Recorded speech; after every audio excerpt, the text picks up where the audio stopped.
नमस्कार छात्रों, Dzire point के एक नए वीडियो में मैं एस के सर हिंदी विषय के साथ आप सभी का स्वागत करता हूं, जिसमें हम सभी पढ़ेंगे डॉक्टर राजेंद्र प्रसाद द्वारा लिखित भारतीय संस्कृत। भारतीय संस्कृत इसके पूर्व यानी ये चौथा पार्ट है और आपको इसके पहले जो तीसरा पार्ट जो है पद्मलाल पुन्नालाल बख्शी द्वारा लिखित क्या लिखूं नहीं पढ़ना है। वह 30% के अंतर्गत जो है उसको काट दिया गया है। तो आपको जो है भारतीय संस्कृत पढ़ने हैं। तो देखिए, भारतीय संस्कृत में इस पाठ में डॉक्टर राजेंद्र प्रसाद ने भारत की विविधता में एकता के दर्शन कराने का प्रयास किया है। उन्होंने बताया है कि भारत जो कि इतना विशाल देश है, जहां पर अनेक धर्म जाति संप्रदाय के लोग रहते हैं, फिर भी जो है वो आपस में कितना प्रेम है यहाँ पर भारतीयों में। कह रहे हैं कि अगर किसी भी एक प्रांत से अगर कोई विदेशी जो भारत में कभी ना आया हो, वह किसी भारत की एक प्रांत में जाए और फिर उस प्रांत से किसी दूसरे प्रांत में जाए, तो उसे ऐसा लगेगा कि हम किसी दूसरे देश में आ चुके हैं। भारत में इस प्रकार की विविधता है, लेकिन इतनी विविधता होने के बावजूद भी भारत में एकता है, भारत की जो अखंडता है, उसी का वर्णन डॉक्टर राजेंद्र प्रसाद ने भारतीय संस्कृत में किया है। तो देखिए, कह रहे कोई विदेशी जो भारत से बिल्कुल अपरिचित हो, एक छोर से दूसरे छोर तक सफर करे, तो उसका इस देश में इतनी विभिन्नताएं देखने में आएंगी कि वह कह उठेगा कि यह देश नहीं बल्कि कोई देशों का एक समूह है। कह रहे हैं कि यदि कोई विदेशी अर्थात कोई बाहरी देश का यदि भारत में आए और भारत का जो है उत्तर में हिमालय से लेकर के दक्षिण में समुद्र और पश्चिम बंगाल से लेकर के आपके जो है बंगाल की खाड़ी से लेकर के अरब सागर तक अगर देखा जाए, तो इन हर दिशाओं तक अगर वह घूमे तो उसे ऐसा लगेगा कि जैसे वह किसी देश के यानी कई देशों के समूह में घूम करके आया है, अर्थात एक महाद्वीप में एक प्रकार से वह घूम कर आया है। कह रहे हैं कि जो एक दूसरे से बहुत बातों में और विशेष करके ऐसी बातों में जो आसानी से आंखों के सामने आती हैं, बिल्कुल भिन्न है। कह रहे हैं प्राकृतिक भिन्नताएं भी इतने प्रकार की और इतनी गहरी नजर आएंगी जो किसी महाद्वीप के अंदर ही नजर आ सकती हैं। हिमालय की बर्फ से ढकी हुई पहाड़ियां एक छोर पर मिलेंगी और जैसे जैसे हम दक्षिण की ओर बढ़ेंगे, गंगा यमुना ब्रह्मपुत्र से प्लावित समतलों से को छोड़ करके फिर सिंधु अरावली सतपुड़ा सह्याद्री नीलगिरी की श्रेणियों के बीच समतल हिस्से रंग बिरंगे देखने में आएंगे। पश्चिम से पूर्व तक जाने में भी उसे इसकी विभिन्नताएं देखने को मिलेंगी।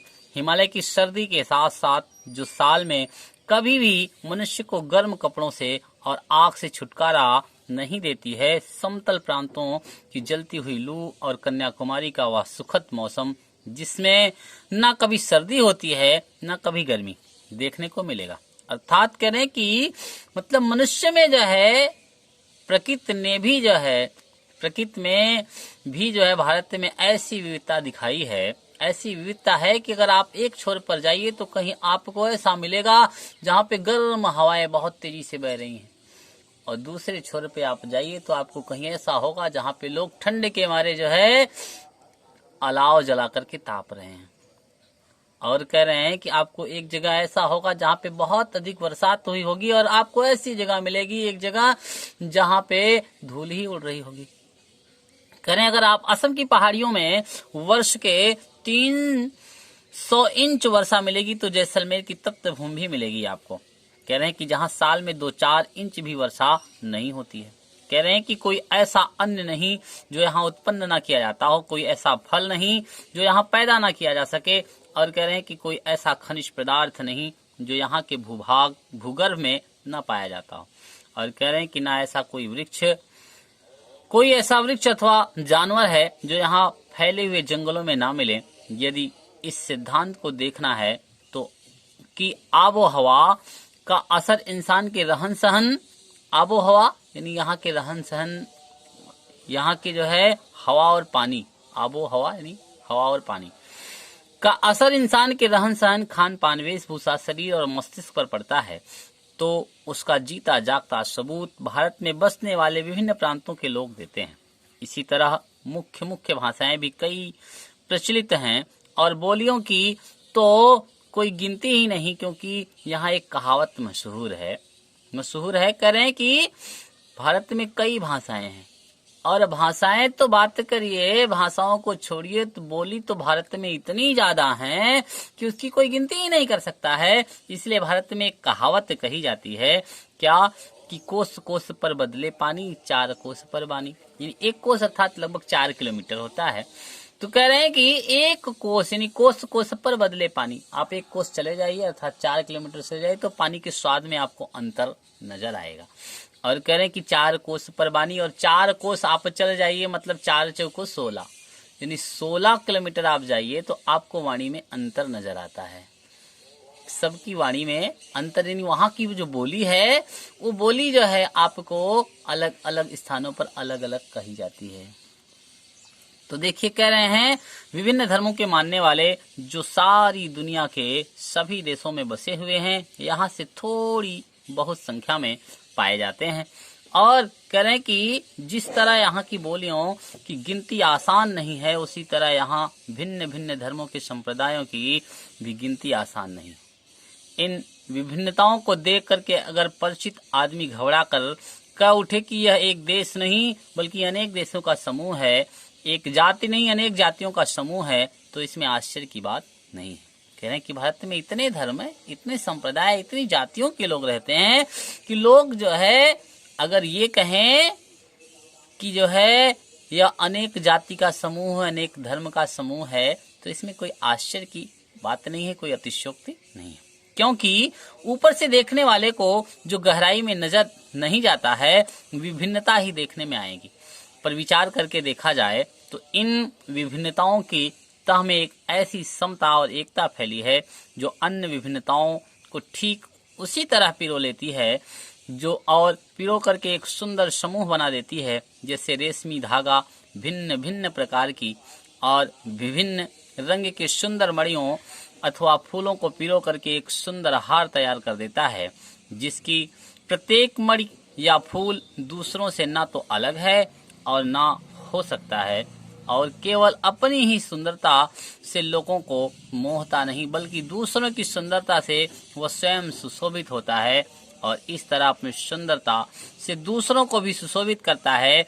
यह केवल एक काव्य की भावना नहीं है, कह रहे हैं कि बल्कि एक ऐतिहासिक सत्य है जो हजारों वर्षों से अलग अलग अस्तित्व में रखते हुए अनेकानेक जलप्रपात इन झरने कह रहे हैं कि और प्रवाहों का संगम स्थल बनकर के एक प्रकांड और प्रगाढ़ समुद्र के रूप में भारत में व्याप्त है, जिसे भारतीय संस्कृत नाम दे सकते हैं। इन अलग अलग नदियों के उद्गम भिन्न भिन्न हो सकते हैं और रहे हैं, इनकी धाराएं भी अलग अलग बही हैं और प्रदेश के अनुसार भिन्न भिन्न प्रकार के अन्न और फल फूल पैदा करती रही है, पर सब में एक ही शुद्ध सुंदर स्वस्थ और शीतल जल बहता रहा है, जो उद्गम और संगम में एक ही हो जाता है। कि आज हम इसी निर्मल शुद्ध शीतल और स्वस्थ अमृत की तलाश में हैं, और हमारी इच्छा अभिलाषा प्रयत्न यह है कि वह इन सभी अलग अलग बहती हुई नदियों में अभी भी उसी तरह बहता रहे और उसको वह अमर तत्व देता रहे, जो जमाने के हजारों थपेड़ों को बर्दाश्त करता हुआ आज भी हमारे अस्तित्व को कायम रखे हुए है और रखेगा। जैसा कि हमारे कवि इकबाल कह चुके हैं, बाकी मगर है अब तक नामो निशा हमारा, कुछ बात है कि हंसती मिटती नहीं हमारी, सदियों रहा है दुश्मन दौरे जहां हमारा।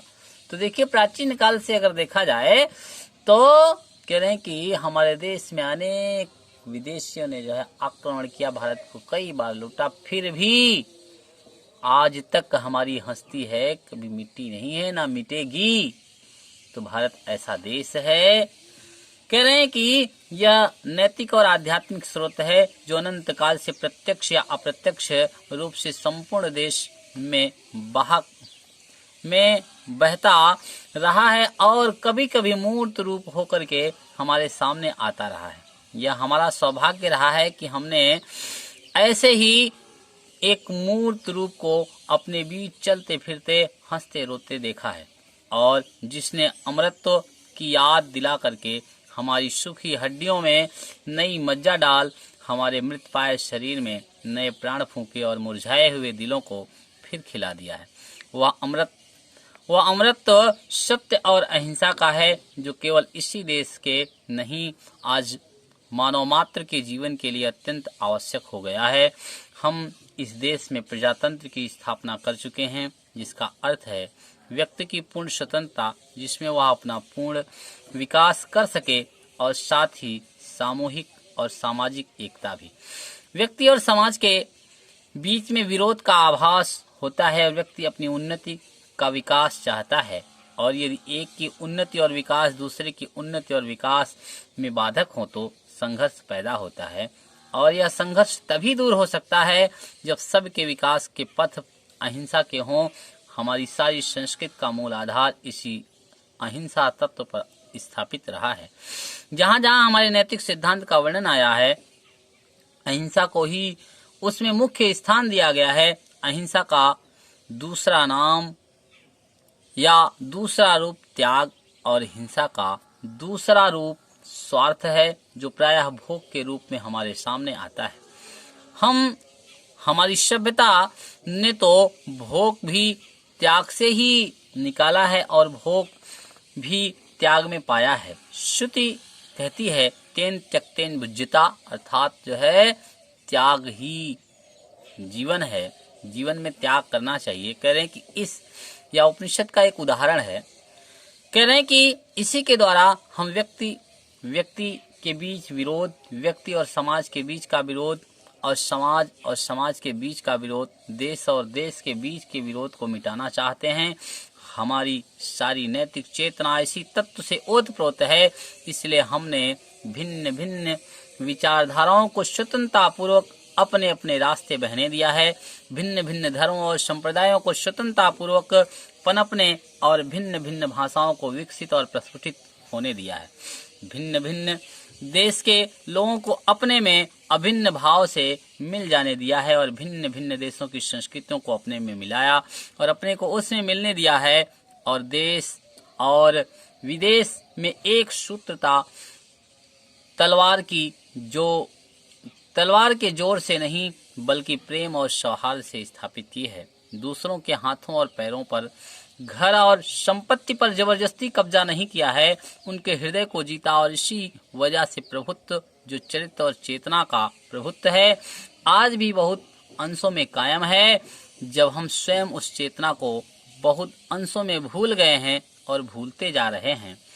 वैज्ञानिक और औद्योगिक विकास के उद्दंड परिणामों से अपने को सुरक्षित रख करके हम उसका उपयोग अपनी रीति से किस प्रकार करें, इस बारे में दो बातों का हमें बराबर ध्यान रखना चाहिए। पहली बात तो यह कि हर प्रकार की प्राकृतिक जन्य और मानवकृत विपदाओं से पढ़ने पर भी हम लोगों की सृजनात्मक शक्ति कम नहीं हुई है। हमारे देश में साम्राज्य बने और मिटे, विभिन्न संप्रदायों का उत्थान पतन हुआ। हम विदेशियों से आक्रांत अर्थात पराजित हुए हैं। मतलब जो पराजित देश है वो आक्रांत कहलाता है और आक्रांता वह कहलाता है जो पराजित किया हो। कह रहे हैं और पद्दलित हुए हैं, यानी पराजित हुए हैं हम पर। प्रकृति और मानव ने अनेक बार मुसीबतों के पहाड़ ढा दिए, पर फिर भी हम लोग बने रहे। हमारी संस्कृति बनी रही और हमारा जीवन एवं सृजनात्मक शक्ति बनी रही। हम अपने दुर्दिनों में भी ऐसे मनुष्यों और कर्मयोगियों को पैदा कर सके जो संसार के इतिहास के किसी युग के अत्यंत उच्च आसन के अधिकारी होते। अपनी दासता के दिनों में हमने गांधी जैसे कर्मठ धर्मनिष्ठ क्रांतिकारी को, रविंद्र जैसे मनीषी कवि को और अरविंद तथा रमण महर्षि, रमण जो है वैज्ञानिक थे, कह रहे हैं कि महर्षि जैसे योगियों को पैदा किया। और उन्हीं दिनों में हमने ऐसे अनेक उद्भट विद्वान वैज्ञानिक पैदा किए जिनका सिक्का संसार मानता है और जिन हालातों में पढ़ करके संसार की प्रसिद्ध जातियां मिट गई, उनमें हम केवल जीवित ही रहे, वरन अपने आध्यात्मिक और बौद्धिक गौरव को बनाए रख सके। कह रहे हैं कि ऐसे विषम परिस्थिति में भी जब बहुत सारे देश अपने अस्तित्व को भूल करके उनका अस्तित्व ही मिट गया, तब हम भारतीय अपने अस्तित्व को बनाए ही नहीं रखे बल्कि उसे सजाया संवारा भी। कह रहे हैं और उसका कारण यही है कि हमारी सामूहिक चेतना ऐसे नैतिक आधार पर ठहरी हुई है जो पहाड़ों से भी मजबूत, समुद्रों से भी गहरी और आकाश से भी अधिक व्यापक है। क्योंकि भारत में जो नैतिकता है वह कूट कूट करके भरी है। सब मनुष्यों में सभी आपस में किस प्रकार से जरूरत पड़ने पर एक दूसरे की मदद करते हैं। कह रहे हैं कि दूसरी बात जो इस संबंध में विचारणीय है वह यह है कि संस्कृत और अथवा सामूहिक चेतना ही हमारे देश का प्राण है और इसी नैतिक चेतना के सूत्र से हमारे नगर और ग्राम, हमारे प्रदेश और संप्रदाय, हमारे विभिन्न वर्ग और जातियां आपस में बंधी हुई हैं। जहां उनमें और सब तरह की विभिन्नताएं हैं वहां उन सब में यह एकता है। और इसी बात को ठीक तरह से पहचान लेने में बापू ने जनसाधारण को बुद्धिजीवियों के नेतृत्व में क्रांति करने के लिए तत्पर करने के लिए इसी नैतिक चेतना का सहारा लिया था। अहिंसा, सेवा और त्याग की बातों से जनसाधारण का हृदय इसलिए आंदोलित हो उठा क्योंकि उसी से तो वह शताब्दियों से प्रभावित और प्रेरित रहा है। जनसाधारण के हृदय में उसकी धड़कती चेतना को क्रांति की शक्ति बनाने में ही बापू की दूरदर्शिता थी और इसी में उसकी सफलता थी। मैं तो यही समझता हूँ कि यदि हमें अपने समाज और देश में उन सब अन्यायों और अत्याचारों की पुनरावृत्ति नहीं करनी है जिसके द्वारा आज के सारे संघर्ष उत्पन्न होते हैं, तो हमें अपनी ऐतिहासिक नैतिक चेतना या संस्कृति के आधार पर ही अपनी आर्थिक व्यवस्था बनानी चाहिए। अर्थात उसके पीछे वैयक्तिक लाभ और भोग की भावना प्रधान न होकर के वैयक्तिक त्याग और सामाजिक कल्याण की भावना ही प्रधान होनी चाहिए। हमारे प्रत्येक देशवासियों को अपने सारे आर्थिक व्यापार उसी भावना से प्रेरित होकर के करने चाहिए। व्यक्तिक स्वार्थों और तत्वों पर जोर न देकर के वैयक्तिक कर्तव्य पर, सेवा निष्ठा पर जोर देना चाहिए। हमारी प्रत्येक कार्यवाही इसी तराजू पर तौली जानी चाहिए। किसी भी क्रिया के पीछे जो भावना निहित होती है उसका बड़ा प्रभाव हुआ करता है और परिणाम भी। यद्यप देखने में क्रिया का रूप एक ही क्यों ना हो, एक छोटे से उदाहरण से यह बात स्पष्ट की जा सकती है। एक सम्मिलित परिवार है जिसका प्रत्येक व्यक्ति इस नैतिक भावना से काम करता है कि उसका कर्तव्य है कि सभी व्यक्तियों को अधिक से अधिक वह सुख पहुंचा सके और प्रत्येक व्यक्ति पूरी शक्ति लगा करके जितना भी उपार्जन किया जा सकता है करता है। सबका सामूहिक उपार्जन मान लीजिए कि एक रकम होती है जिसमें अधिक उपार्जन करने की शक्ति परिवार में नहीं हो। उसी परिवार का प्रत्येक व्यक्ति इस भावना से काम करता है कि उसको अपने सुख के लिए अधिक से अधिक उपार्जन करना चाहिए और उपार्जन करता हो तो भी सब व्यक्तियों का सामूहिक उपार्जन उतना होगा जितना कि प्रथमोक्त स्थिति में और सामूहिक संपत्ति दोनों स्थितियों में बराबर होगी और उसका बराबर बंटवारा कर दिया जाए तो प्रत्येक को बराबर ही सुख मिलेगा। पर इन दोनों स्थितियों में बड़ा अंतर पड़ जाएगा कि पहली स्थिति में संघर्ष का कोई भय नहीं क्योंकि कोई केवल अपने लिए कुछ नहीं कर रहा है और दूसरों में संघर्ष अनिवार्य है क्योंकि प्रत्येक अपने लिए कर रहा है। हम समझते हैं कि हमारी संस्कृति का तकाजा है कि पहली स्थिति में हम अपने को लाएं और इस संसार का संघर्ष मिटाना है, तो उसी भावना को सर्वमान्य बनाना होगा।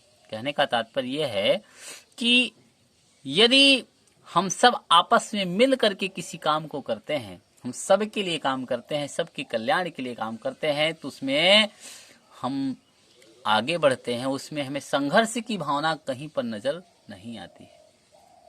अगर हम प्रतिद्वंदिता कर रहे हैं और प्रतिद्वंदिता में अगर हम सचेत ना रहे तो कभी कभी ऐसा होता है जहां पे नैतिक भावनाएं नहीं है वहां पर युद्ध की स्थिति आ जाती है।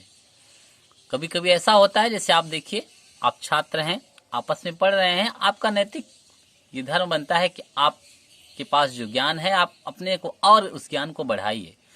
आप देखते हैं कि आपकी क्लास में कोई दूसरा व्यक्ति है, वह भी आपके बराबर ही पढ़ने में तेज है, लेकिन अब क्या होता है कि दोनों एक दूसरे को पिछाड़ने के लिए, मतलब आप भी और आपका मित्र भी दोनों एक दूसरे को पिछाड़ने के लिए बहुत परिश्रम करते हैं। लेकिन उनमें से एक व्यक्ति जिसका नैतिक विकास ना हुआ हो, वह क्या करे, वो ऐसा सोचे कि हम इसको मार दें और इसको कुछ हो जाए तो ये पढ़ नहीं पाएगा और इस नीचे हो जाएगा हमसे। तो इसमें क्या होता है, संघर्ष है। लेकिन आप ये नहीं सोचते हैं तो आप में संघर्ष नहीं है और आप आगे उत्तरोत्तर बढ़ते चले जाते हैं, क्योंकि उसका समय क्या हुआ, आपको मारने में, ये सोचने में व्यर्थ हुआ और आप आगे निकल गए। कह रहे हैं कि तब ऐसा नहीं होता है। संघर्ष चाहे वह व्यक्ति के बीच का हो, चाहे देश के बीच का हो, वर्तमान रहेगा। आज विज्ञान मनुष्यों के हाथों में अद्भुत और अतुल शक्ति दे रहा है। उसका उपयोग एक व्यक्ति और समूह के उत्कर्ष और दूसरे व्यक्ति और समूह के गिराने में होता ही रहेगा। इसलिए हमें उस भावना को जागृत रखना है और उसे जागृत रखने के लिए कुछ ऐसे साधनों को भी हाथ में रखना होगा जो उस हिंसात्मक त्याग भावना को प्रोत्साहित करें और भोग वासना को दबाए रखें। नैतिक अंकुश के बिना शक्तिमानों के लिए हितकर नहीं होती है। वह नैतिक अंकुश यह चेतना का भाव नहीं दे सकता है और वही उस शक्ति को परिमित भी कर सकती है और उसके उपयोग को नियंत्रित भी। कह रहे हैं वर्तमान युग में भारतीय संस्कृति के समन्वय के प्रश्न के अतिरिक्त यह बात भी विचारणीय है कि भारत की प्रत्येक प्रादेशिक भाषा की सुंदर और आनंद प्रकृतियों का स्वाद भारत के अन्य प्रदेश के लोगों को कैसे चखाया जाए। मैं समझता हूं कि इस बारे में दो बातें विचारणीय हैं। क्या इस संबंध में यह उचित नहीं होगा कि प्रत्येक भाषा की साहित्यिक संस्थाएं उस भाषा की कृतियों को संघ लिपि अर्थात देवनागरी में छपवाने का आयोजन करें।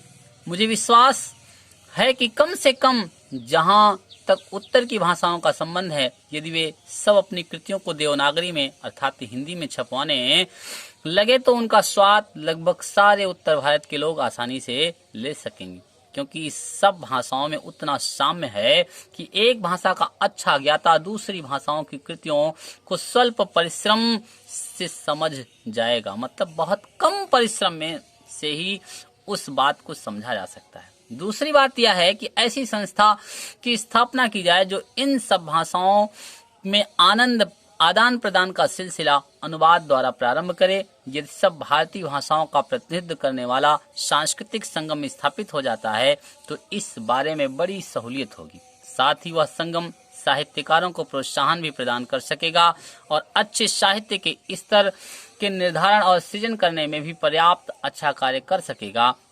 साहित्य संस्कृत का एक व्यक्त रूप है और उसके दूसरे रूप गान, नृत्य, चित्रकला, वस्तुकला, मूर्तिकला इत्यादि में देखे जाते हैं। भारत अपनी एक सूत्रता इन सब कलाओं द्वारा प्रदर्शित करता आया है। इन सब विषयों पर हमको इस प्रतिज्ञा को ध्यान में रखकर विचार करना है जो इस भावना में शाहजहां ने उसके निर्माण के पश्चात खुदवा दी थी। उसने स्वर्ग गर्व के साथ खुदवाया था, गर फिरदौस वर रुए जमीयस्त हमीयस्तो हमीयस्तो हमीयस्तो, अर्थात पृथ्वी पर यदि स्वर्ग कहीं है तो यही है, यही है। यह स्वप्न भी तभी सत्य होगा और पृथ्वी पर स्वर्ग तो तभी स्थापित होगा जब अहिंसा, सत्य और सेवा का आदर्श सारे भूमंडल के मानव का मुख्य आधार और प्रधान प्रेरक शक्ति हो सके। अर्थात हम सभी को सत्य, अहिंसा और सेवा भाव को अपने मन में, हम ही को नहीं बल्कि संपूर्ण विश्व के लोगों को यह भाव अपने मन में, अपने चित्र में उतारनी होगी। तभी हमारे इस देश का ही नहीं बल्कि संपूर्ण विश्व का कल्याण निहित होगा। तो आपने देखा इस प्रकार से डॉक्टर राजेंद्र प्रसाद